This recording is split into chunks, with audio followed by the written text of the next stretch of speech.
This is a Sean Sky production.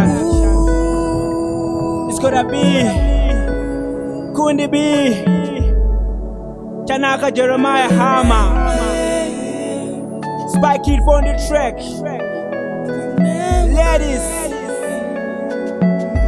can you hear me?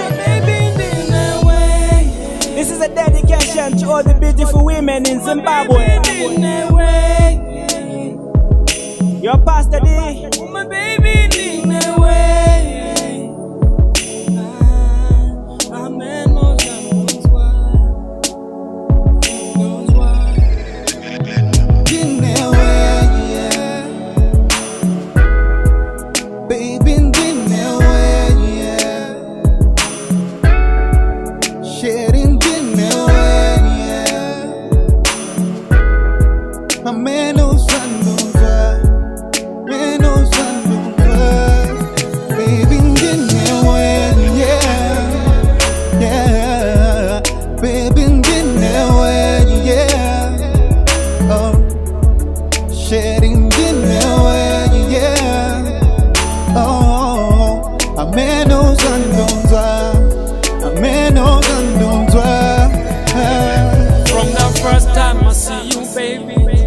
lighting in the sky. From the first time I see you shining, was the light from the sky. When I see you, I see an angel. When I see you, I see an angel. Mas we are no taura, anondite kenyeza. Romo wako baby bono imba.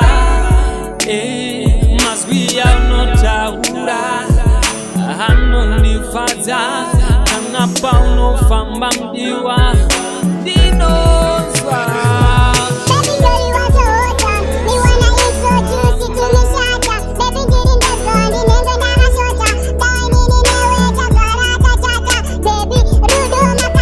Ndikataza aupe wandisiya ndiwo nondifadza nerudo nondikwadza.